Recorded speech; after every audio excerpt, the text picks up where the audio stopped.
Grand Rising, everybody. Natalie coming to you live. Spirit and coffee. Got my coffee here. Salud. By Xixi.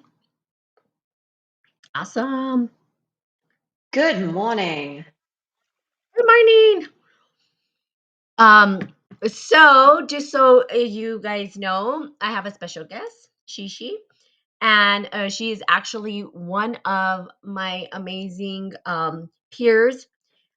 We were in a master's program together, Consciousness and Transformative Studies at John F. Kennedy University, now National Universities.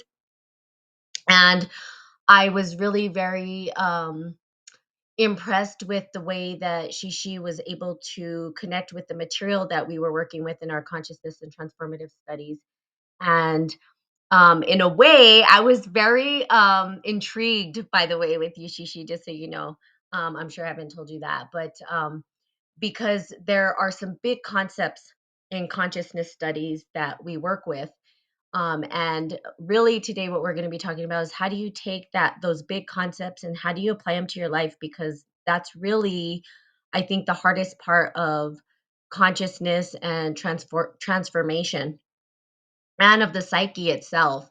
How do we take these ideas that are in our brain or these feelings and sensations and then transform them into something meaningful, and our life story as well? So I'm super excited to share also with Spirit and Coffee. There are some new things that are going to be happening as it develops. I'm doing some rebranding and I'm very excited to share that later on. But Shishi, if you'd like to just introduce yourself, let us know who you are, where you're at, what you're up to, how life is going for you. Sure. Yeah, so I am Xixi Qian. I am originally from everywhere, actually. I was born in China and I moved to Australia when I was 3. And then later on in my mid-20s, I moved to the USA. So I am actually a double immigrant. So I'm very familiar with the immigrant story and twice actually. And now I'm currently residing in Arizona. I'm a global citizen, I would characterize myself as. So I'm actually going to be going to Australia next week, and where I will plan to stay for the next 6 months or so.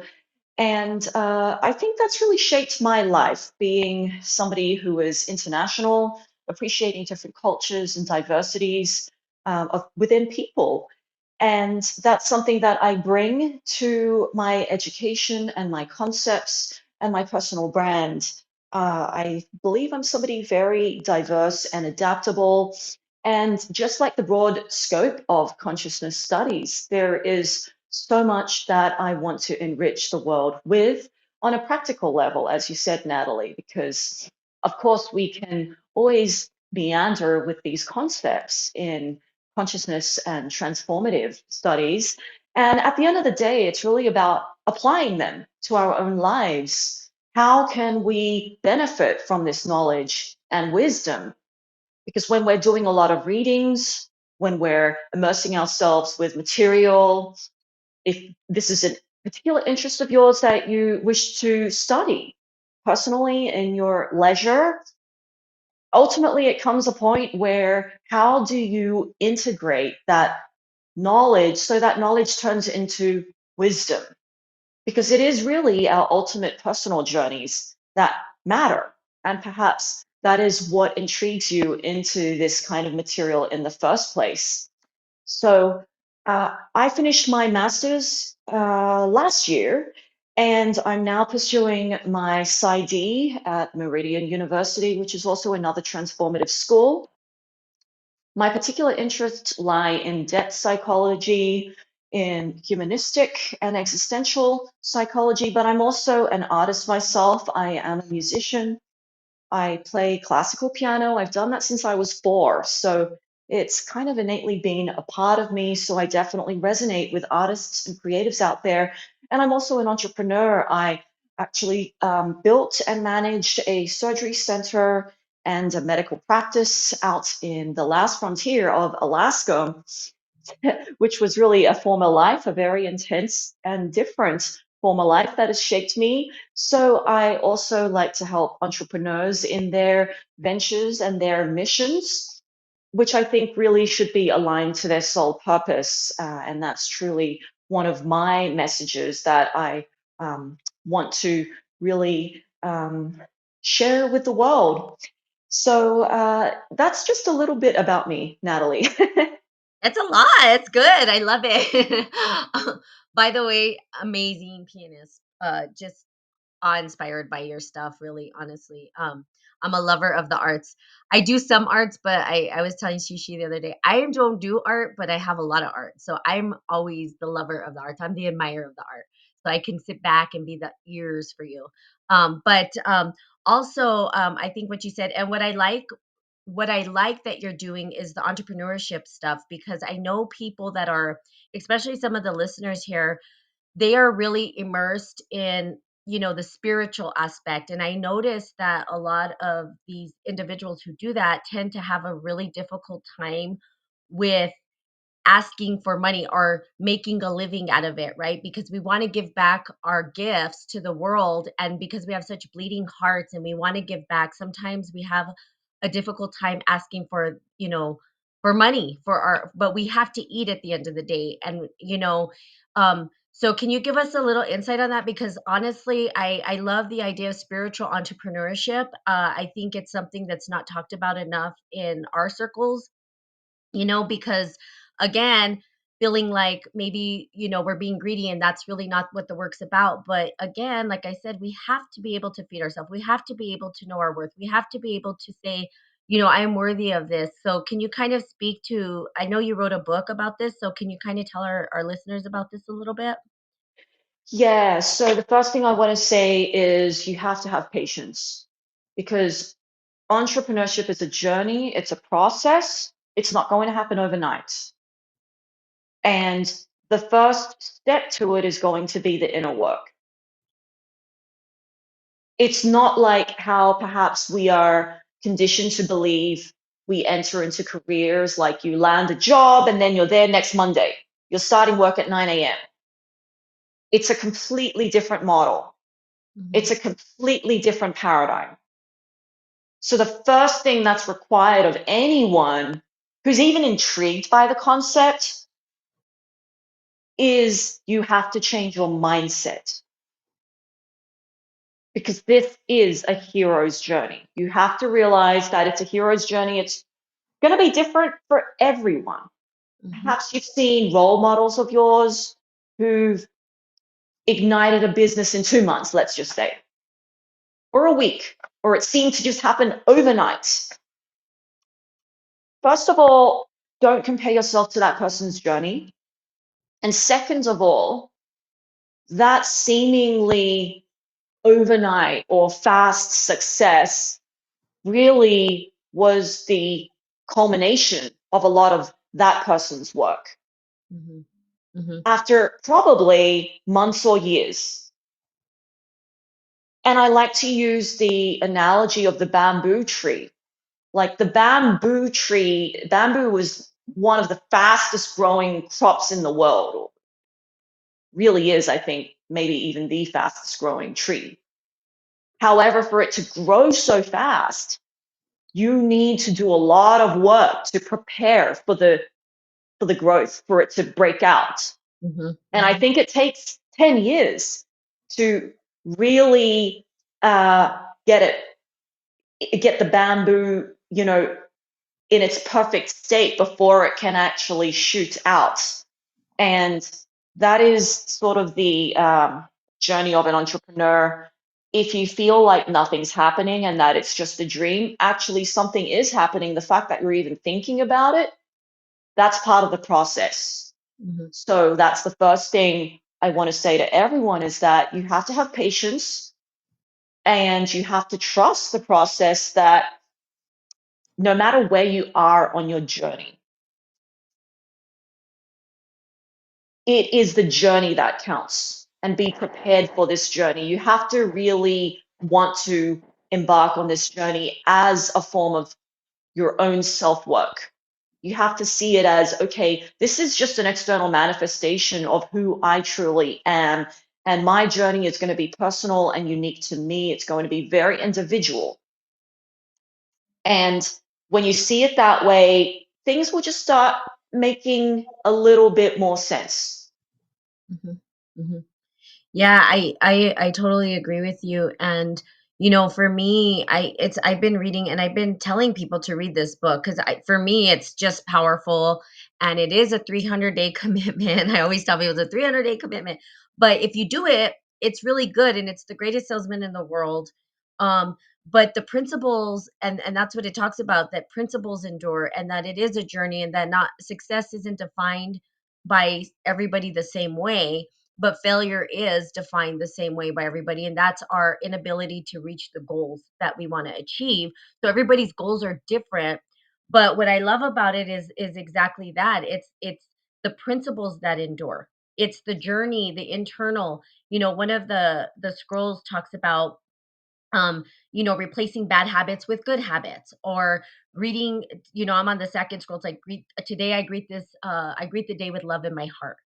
And it's not, I want a bunch of money, I want all this or that. It's more like, I'm going to greet this day with love, and I'm going to be grateful for what I do have now, but I'm also going to persist until I succeed. And I'm not necessarily going to just give up per se, because it is a journey. And that book is pretty powerful as well. So yeah, thank you for that. I wanted to just touch on that a little bit before we get into the existential stuff we wanted to talk about today, because I think it's really important. And also for those who are interested in perhaps purchasing the book or getting access to the book, I will put that in the actual, when I close this up, I'll put Xixi information there, also on my Spirit and Coffee Facebook page, as well as Instagram. So if you want to get her information on that and read up more on that, we can definitely do that. So thank you for sharing. Um, Now I'd love to talk about, the existential. I know that you're going into depth psychology. You're going to be focusing on some pretty powerful things. Can you just give us a background of what is depth psychology, and how has it impacted your life, this journey that you've been on so far in consciousness studies? Yes, so I would say that depth psychology, just as the term sort of delineates, invokes us to go somewhere within, to what is hidden.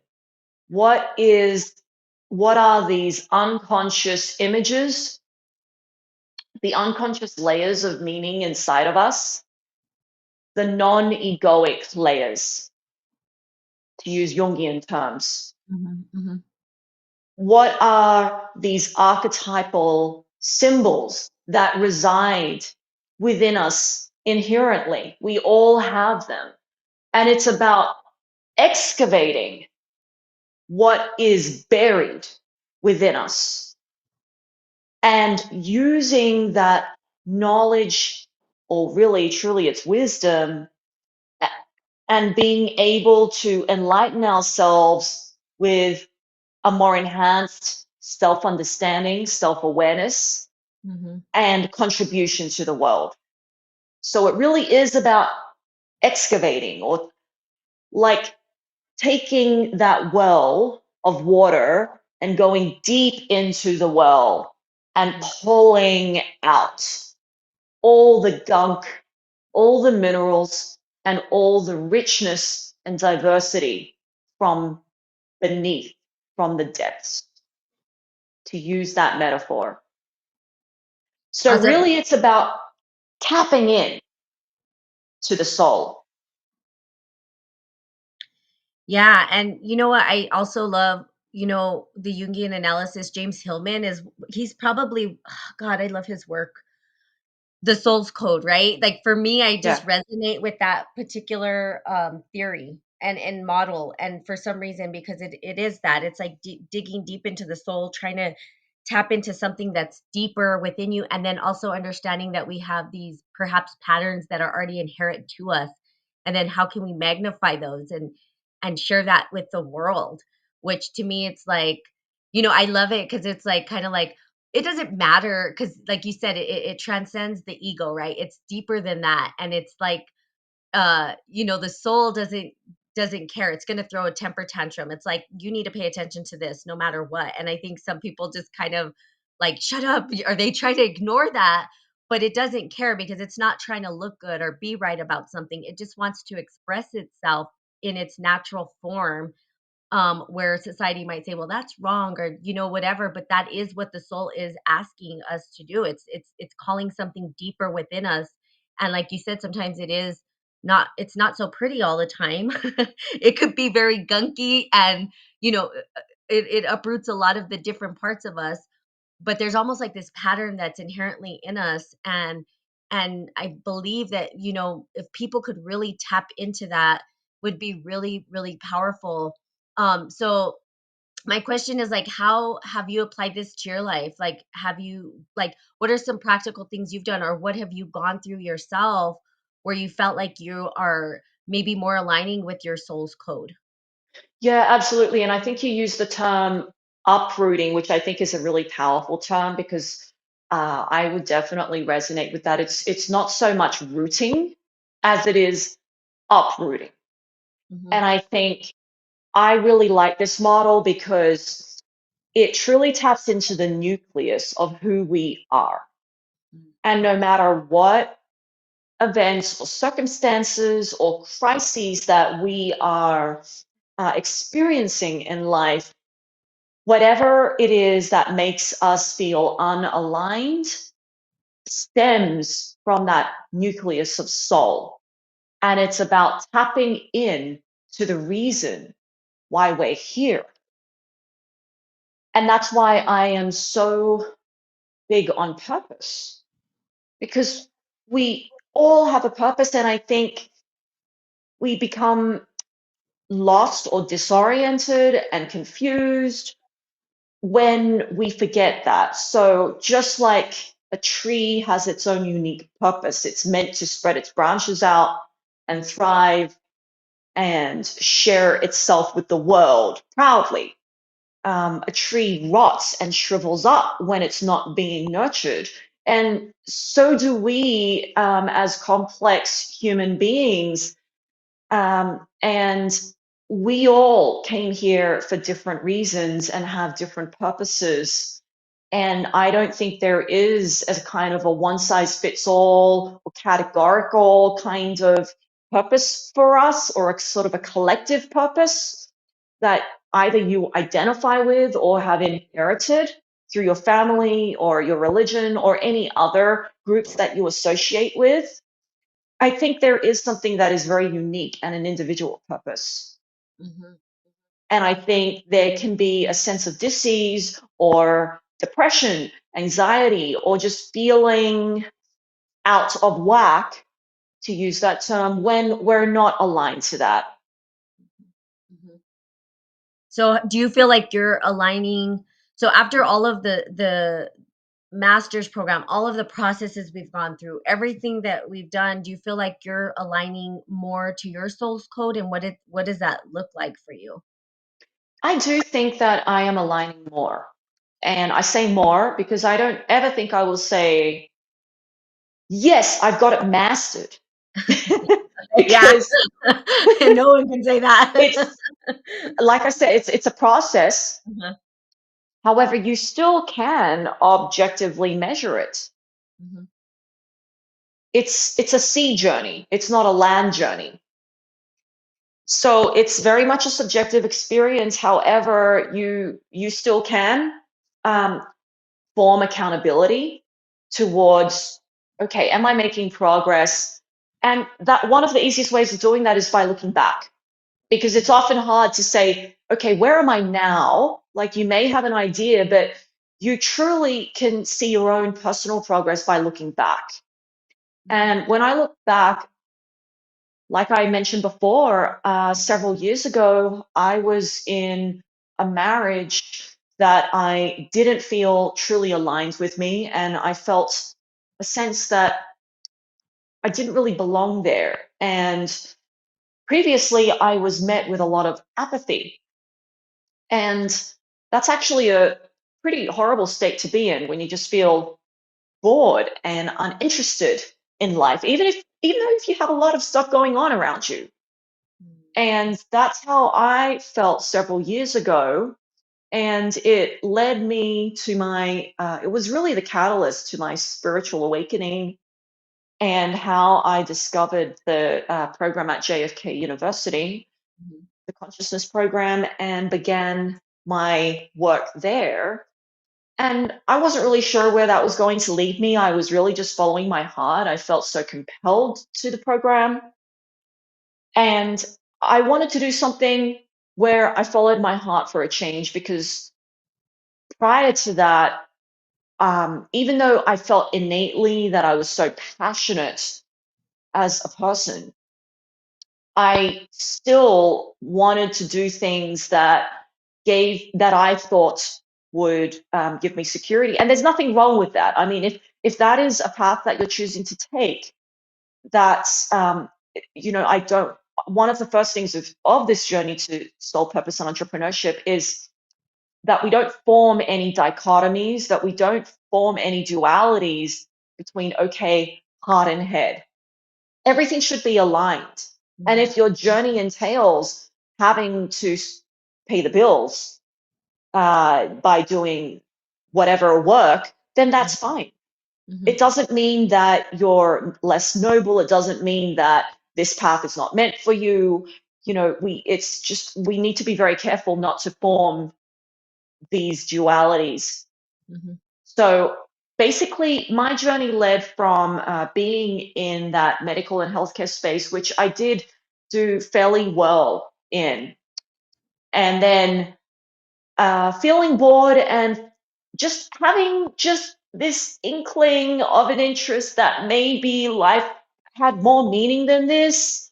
Just having just that sense of curiosity that maybe there's something that would be more meaningful and more balanced for me, and not knowing what that would be because I hadn't enlivened that experience yet. And I only knew what I knew, and I lived in this bubble. And then it was about breaking out of my shell and discovering who I am and paying attention to the inner voice, paying attention to the more feminine layers of experience by Mhm. going inward. Mhm. And naturally, that kind of took me into the descent of the underworld. Again, depth, descent into the underworld. Mhm.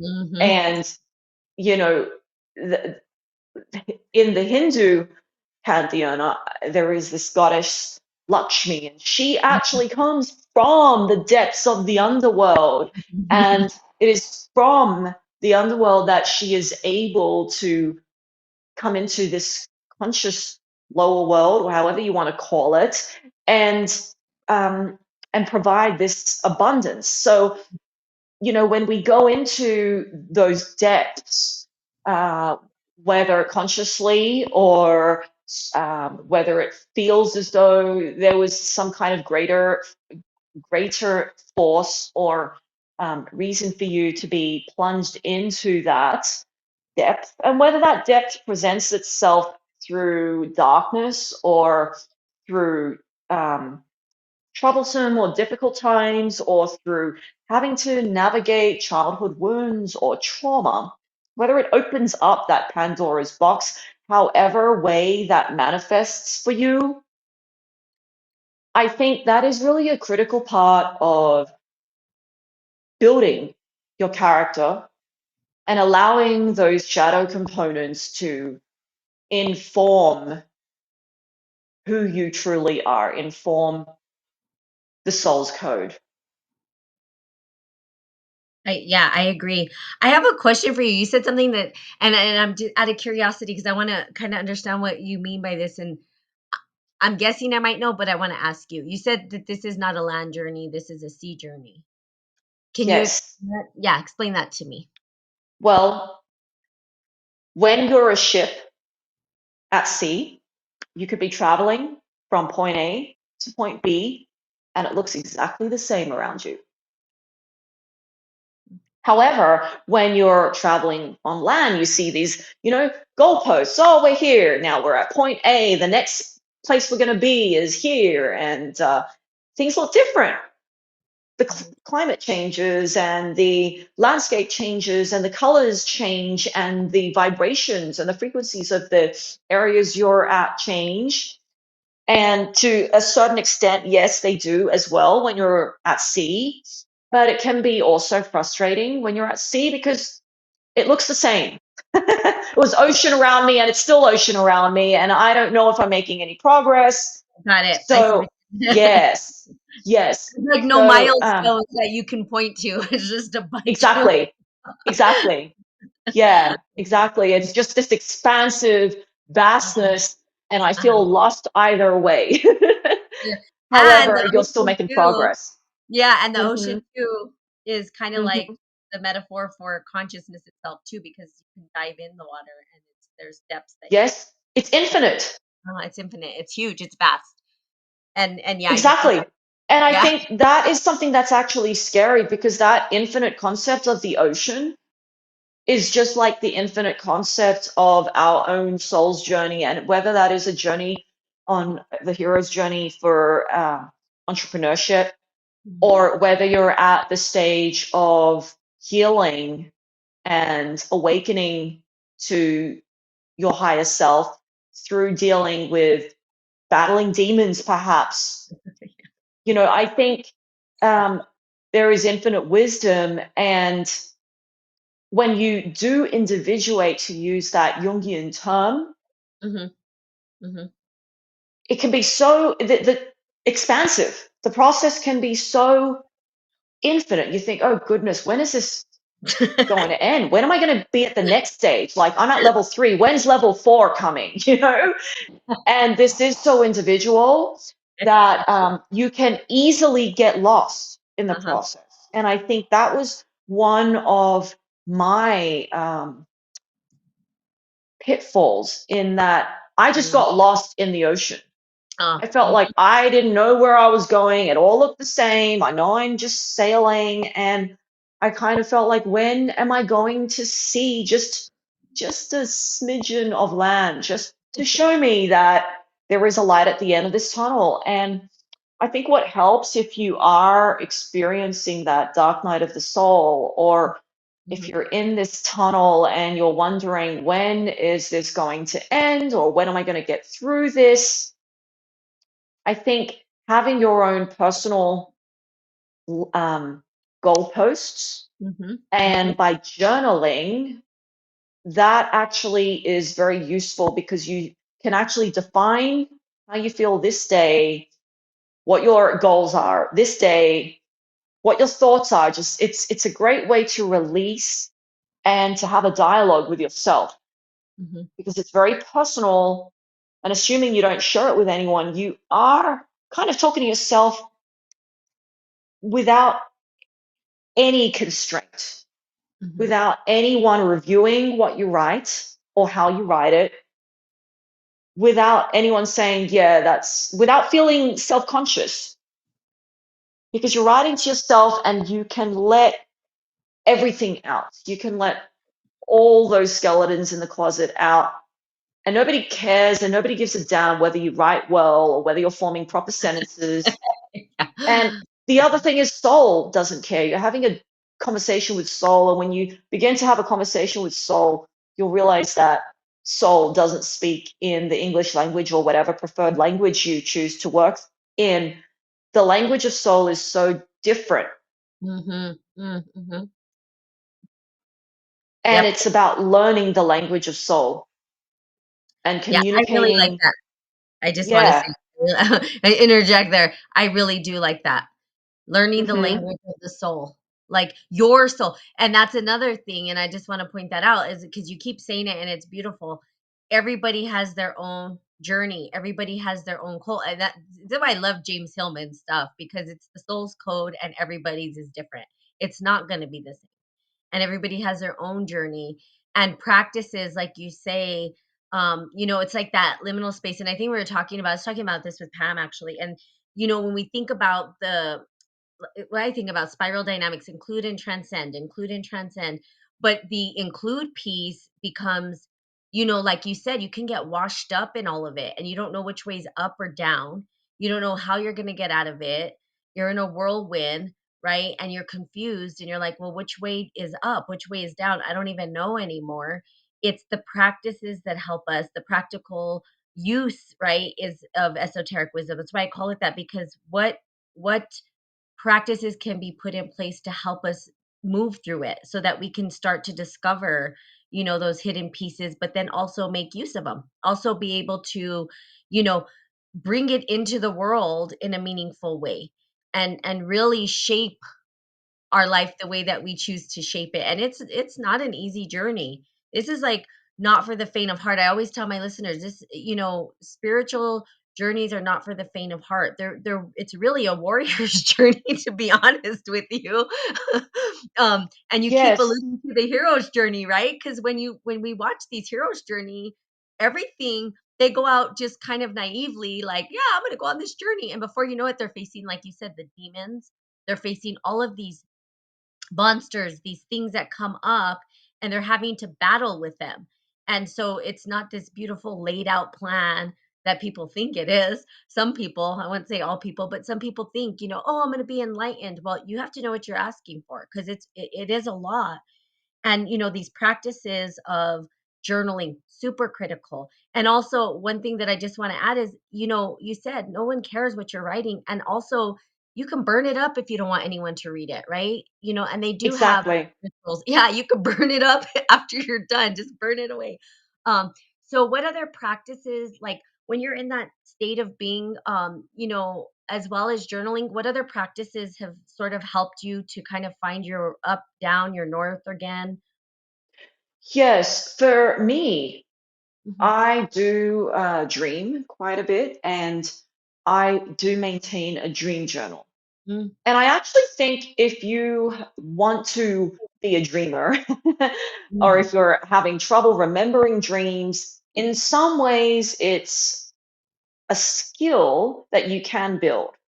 mhm, So if you say, I just I have problems remembering dreams, or I just don't dream enough, or whatever the obstacle is, and if dreaming is really a practice that you would like to embrace, which it's a beautiful practice because it's so spontaneous, it's so unknown, mhm. and you just have to surrender to it, because sometimes you may not get a dream for a while.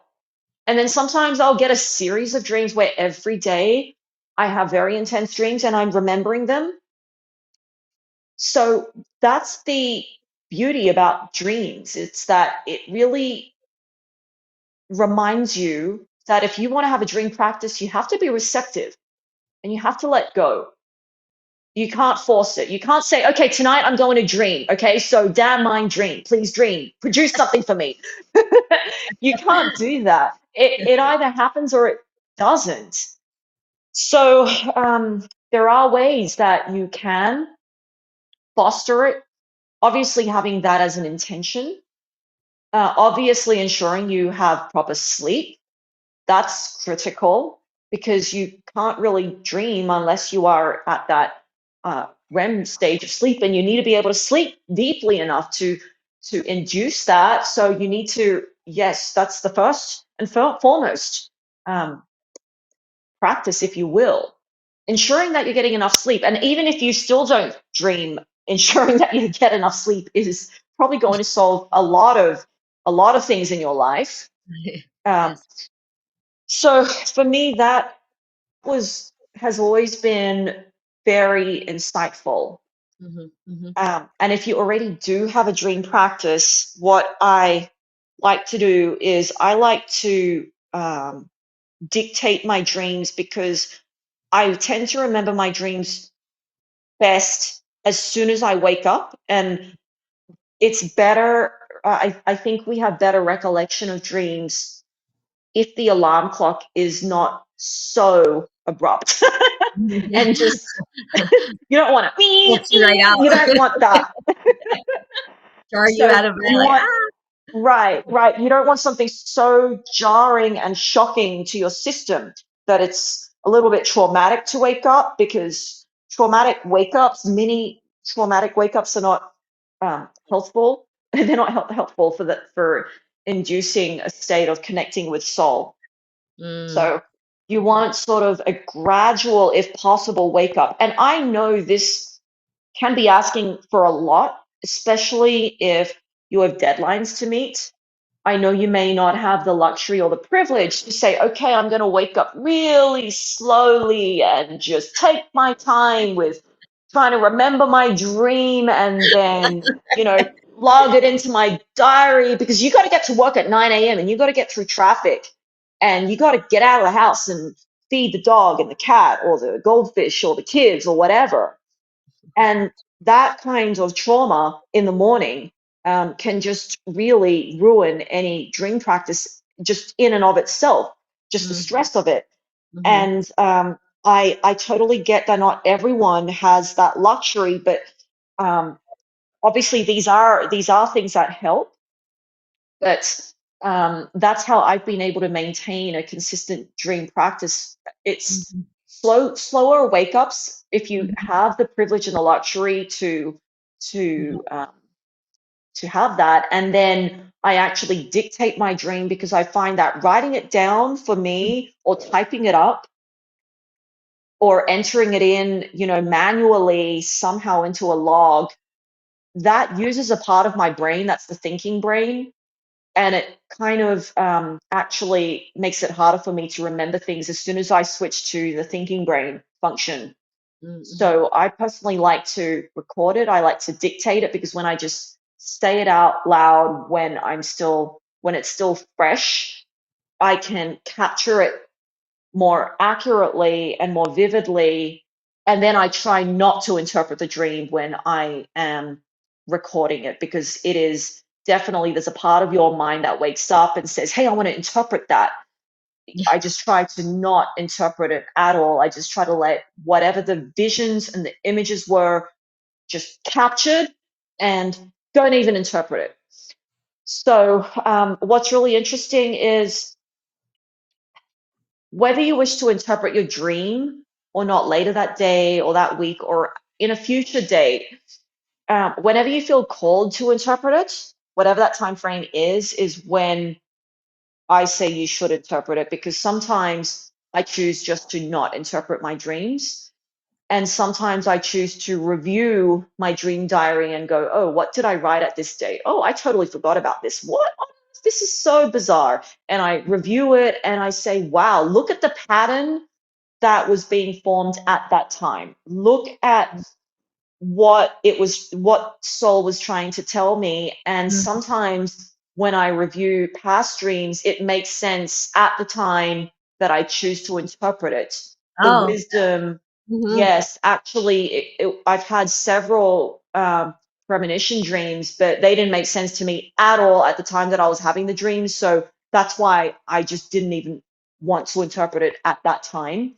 But as the future unfolded into the present and I look into what I had dreamt about, I say, wow, I completely predicted this in my like dream, it's like foreshadowing, right? foreshadowing. But Mhm, it's not so much a aha, I'm right, but it's more so a wow, I have an inner voice that I really should trust. mhm, mhm, mhm. Yeah, and that inner voice and dream work is very powerful. I love that you're keeping up with the practice of dream work. I personally cannot do it. I dream too much. It's like it's overwhelming for me. I know that there's like this it's a huge nugget for individuals like to really understand because it is the soul speaking to you. It's like these bigger patterns, these bigger um like archetypal images and stuff like that you can play with and look at. And I do remember doing the dream, we had to do the dream course. And I don't even know if that was part of our curriculum requirements, but I do know that when I did it, there were some amazing patterns that did show up. I was completely overwhelmed. I'm one of these people who dreams every night, remembers their dream every day. And but I feel like it is such a powerful um tool for individuals who are really like wanting to tap into like what is their soul trying to tell them. And it to me it sounds like your soul's code is kind of like foreshadowing It's like, here's what's to come. And I like the fact that you process it after the fact. I think that's a really important key, because sometimes we're we can't see the pattern right now. We can't really interpret it or understand it, and sometimes we have to walk away from it and then come back to it to really understand it. So I think that's a really good practice. So it sounds to me like you have like a ritual perhaps that has been helping you through these hard times, are finding your north again, or practices in place that'll help you get on track or move through the chaos in your life. It sounds like you have a daily ritual or a morning ritual. Is that the case? Is this like a morning routine that you do, or is it more when you actually have dreams that you remember? I would say because dreams are so spontaneous Mhm. and they sort of shift, they're fluid is how Mhm. I would describe it. That even the practice of dreaming for me has been fluid. Mhm. And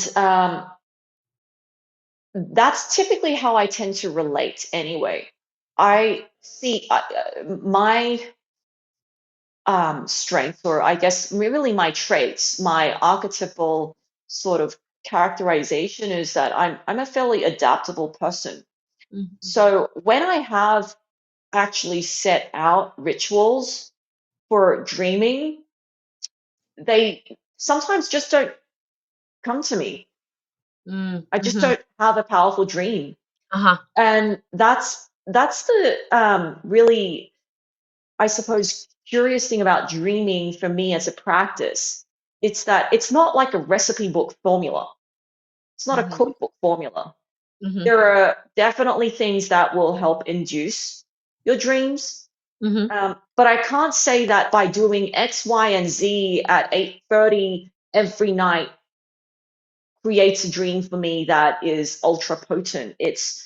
Um, it's really not a cookbook, and I think that's why I really like it, because it allows me just to be at ease when life becomes fluid, because all of life is fluid, and I think we have a lot of structures that have been defined in our lives through, the use of time, like 1 hour blocks, Yep. and the 9 to 5 structure, and the bus shows up at 7:32. So having these very exact um, measures of how we structure our lives, and dreams don't operate that way. They're serendipitous, Mm. and you it's very personal. Now, maybe having a certain ritual may work for you, Mhm. Mhm. and I'm not against that at all. What I would like to say is it's about finding what works for you. And it may be a trial and error approach depending on how you relate to life, because I'm a trial and error person and not everybody is. And living a trial and error life, it's not something I would recommend, because there is error, and you do things that you think, okay, that probably didn't work for me. However, I learned from it and I'm enriched by that. So uh, it's really about how you relate with the world. And if Mhm. you feel called by a ritual, then by all means, embrace that ritual. Let it be a form of your own wisdom. I like that. Let it be a form of your own wisdom. It's really because it's so these practices are going to be different for everybody. This is something I constantly am saying, especially on my podcast. It's like everybody has their own way. And everybody has their own practices, and it's really finding the practices that work for you. Dream work is a very powerful tool. It's I mean, it's the closest to the soul that we can get, at least in Jungian terms, right? It's like Yes. we're in total communication with our soul during, because we, like you said, we have to surrender to it. We're not, you can have lucid dreaming, but mostly you don't. I mean, it's very rare that you're having lucid dreaming all the time. You're typically surrendering to the narrative that's happening. And you're not fully controlling it. You're just allowing yourself to be a part of it, and then to really like interpret what is it saying, what do these dreams really mean. So it is a very powerful practice, and a lot of images show up, and stuff like that. So, and then there's big dreams, right, that constantly show up in life. I used to have a big dream I'll share with you real quick, Shishi, where I would dream that I didn't graduate high school, and then I'd wake up and Oh, I'd be I've like, had dreams like that too. and Yeah. I'm like, "Wait, did I and so I'd wake up, like, in a panic, like, "Wait, did I graduate?" And I'm like, "Oh, yeah, I did." Yes. And I've it's had several dreams like that uh-huh, actually. Yeah. and you know I what think it maybe there was? was some trauma from high school. I definitely had a lot of trauma of feeling perhaps inadequate, or that Uh-huh, when am I uh-huh, going to make it through this? uh-huh, uh-huh, And my learning experience in high school, I didn't feel that I aligned with that. It was something that I inherited. mhm, I didn't have mhm, really a choice of the school that I was going to in some ways. It was what my parents felt was convenient and which they could afford. And I always felt like, when am I going to get out of this? How am I going to get out of this? I ended up doing very well in high school at the end and getting a really high equivalent of the SAT in Australia. But I do remember that journey there was grueling. It was actually a hero's journey for me. I don't know what it was like for you, Natalie. yeah. I just I think for me, I think the dream was occurring because it was the inadequacy. I think totally, like, I didn't get the education I wanted either, and I wanted to get my. This is before I got my bachelor's degree, my undergrad degree, and literally when I got my undergrad degree, the dreams went away. And I think it's just because I didn't feel like I wanted to go to a private school where my parents, sent me to public school. I just didn't like the Me whole. too. Me Yeah, too. yeah, 100%. yeah, yeah, Yeah. and it was just awful, and I just had a bad experience, and the education system was terrible, and so, yeah, that's probably why we've see, and that's so I'm glad we talked about it, because when you talk about these big dreams, that's another thing that happens in dreams, is that there's these we tap into, like, this it's a bigger system that we're all interconnected to. And these reoccur, like, for instance, the bathroom dream, right? Where I already have this, like, anxiety around bathrooms, but when I have to use the bathroom in my dream, I always dream of the most disgusting bathroom Me ever. And too. yeah, so and these are Me too. and these are Me common. too. It's just Because what is taboo and what is not usually spoken about appears in the depths of our psyches. uh-huh, uh-huh, uh-huh. And that is actually, it's just this unconscious buried layer. It's not all pretty roses. Some of it No. is, but we have to take the good with the darker sides of humanity, the unspoken parts of humanity, the parts of humanity that you don't really want to confront. That's the shadow component. Shadow doesn't exist if there weren't light. That's right. You're going to cast a light on something, you have a shadow. You can't That's escape from no, having a shadow. no, And no. what I do want to say though, based on my own personal journey through this, Uh-huh.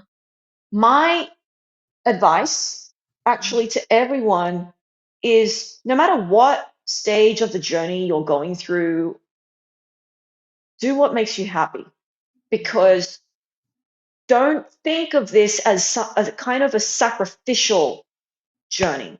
I don't want it to sound like you're going to give up everything and it's going to be like an ascetic life for you. Because when I entered this journey, I kind of saw this duality that I had to just sort of relinquish my life and be ascetic. Mm. And I want to say it shouldn't be like that. I actually think it's important that you induce some kind of fun from this, and that you should actually pursue what makes you happy. And if you don't know what makes you happy, that's where the practices come in and help. But Mhm. really, you want to find what you do that just makes time pass so quickly, that makes the experience of time just fly by. Mhm. And there is always something. And if you don't know what that is yet, you will in this journey. Something will happen and you go, oh my goodness, like time flew. And I just wish time was suspended when I was doing this. And that's when we enter our flow states. And Exactly. when Mhm. we enter those states, that's when we feel most alive, most aligned to who we are. And you can say, well, I paint and I can paint for hours, but it doesn't make me any money. Well, that's a start, because I still think that there is something very powerful about turning your hobby into a business eventually. But it Mhm. first comes with realizing that, Mhm. yes, of course, this is your passion, or this is where you just become lost, but Mhm. so pleasantly lost that you just love being lost. And Yeah. that's something that's really powerful, because not everyone can be lost in painting or sketching or drawing or gardening or whatever that is. It's And true. Mhm. yeah, you have a gift there. And obviously, I think that a lot of the times we don't see our gifts as gifts, because whatever those gifts are, they're so innate in us. We just say, well, that's just me. I don't even see it as a gift. It's just who I am. And it may take somebody else to wake you up and say, this is a gift you have, and maybe you're taking it for granted, or perhaps you really will live a more meaningful life if you incorporated more of this into your being, into your daily routine, whatever it is, if you're a routine person, into something that you may want to express or share with the world, or not. It could be very personal. You don't have to share it with the world. Sharing something with the world is also another um, part of this journey that may or may not be for you. It's another stage of this process. Yeah, that is a whole other process. Sharing, because sharing your gifts can, then the rejection and all that stuff could come in. And some people don't do so well with that. Yeah. And so that is like a whole other process. But sharing your being immersed in something that you absolutely love, you're absolutely correct in that, time doesn't seem to exist. You're totally in a, like you said, a flow state, and doing what you're passionate about. And I think that everybody should at least have the opportunity to get to that state of being and experience it without, you don't have to make it a business if you don't want to.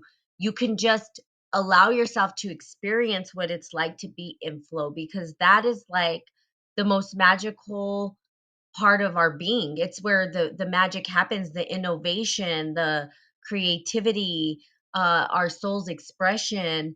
Hitting those flow states are like, there's no other bliss, in my opinion, than actually being in the flow of what our soul's being called forth. And I think you're absolutely correct. I've been very blessed to be doing the work that I love. And am I fully doing the work that I love? Well, part of it is, doing this work. If I could do this all day, every day, that would be it. But there's, I'm doing nutrition and all these other things that I love as well. And I'm applying this work to other parts of my life. So, you know, I think at the same token is like, yeah, I get to be in these flow states. Um, but I'm doing a both and, right? Which I think you talked about as well. It's like I'm building, if I'm not making money on the things that I love, then I'm going to make money so that I can do the things that I love anyway. You know what I mean? I'm going to And that's find, how it uh-huh, starts off. That's sure. how it can begin. Yes, exactly.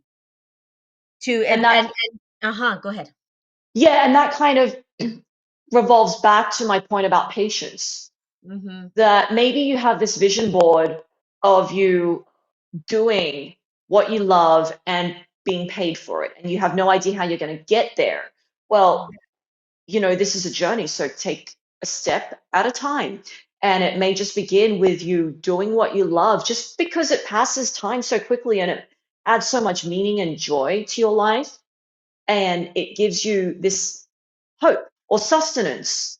And these are all very real reasons to continue it. And then maybe later on you build your confidence and you may share it with a particular community, or maybe you feel ready for a social media or publishing it. And everything is a matter of timing as well.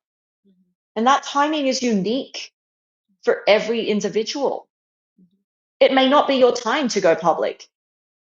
It may not be your time to go on social media and share your gifts with the world. Maybe it's simply your time to be lost in your own thought of whatever it is that inspires you, whatever your craft is or your art is. And it doesn't have to be a single thing. Like Natalie said, she has this nutrition part of herself that she chooses to offer to clients. And for me, I am also multifaceted. I'm a classical pianist, so I have a musical background. I have a lot of musical interests. I also have a lot of business interests as well. And have these interests in this space as well. And for me, it's about finding that integration point of utilizing the whole breadth and scope of my skills. And remember, skills are only built from talent. You can't give someone talent, but you can give someone skills. Talent and gifts are innate. That's where the soul speaks. That's where it's this voice inside of you, maybe when you were 8 years old and you always knew just within you that you'd be a chef, or that you always knew that you're an artist within. That's who you truly are. It's that deeper voice. That's talent, and that's where your gifts reside. And I always say it's really important to find what your gifts are and then turn your gifts into skills. I love that. That is that's a perfect way to wrap it up. Turn your gifts into skills. And how do you do that? And I think that this podcast kind of goes over, some of at least Shishi's journey into how how she was able to do that, and then also, some examples of how I was able to do that. And pretty much the podcast is about that.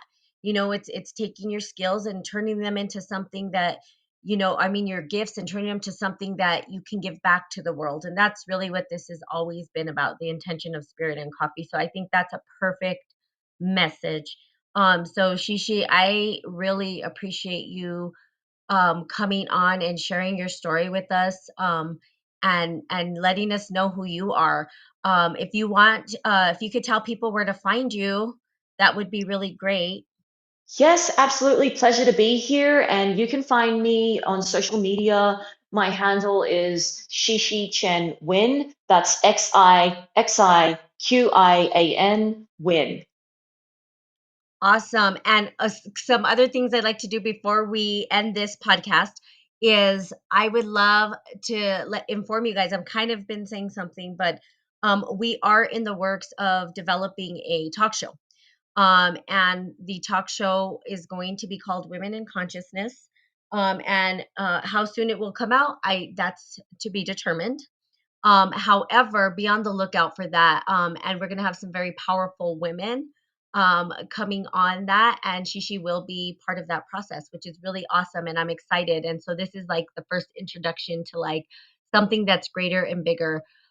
For those listeners, if you have topics that you're interested in, or things that you want to hear about, please let us know. And we will take that into consideration for some topics that we will bring to the talk show.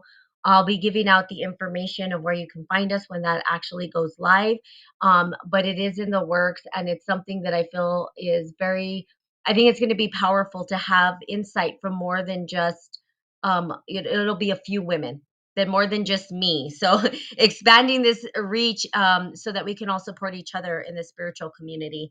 Um, Collaboration and integration, I think, is what's needed right now. And I'm very honored that Xixi will be a part of this journey. It's been a pleasure. I absolutely just love you. I think you're amazing. And I'm excited to connect with you even more. Oh, So thank you, Natalie. Yeah, I am super excited about the talk show and I love connecting with you as always. yes, so have a good day, everybody. Namaste. We will see you soon. Namaste. Bye bye. Bye.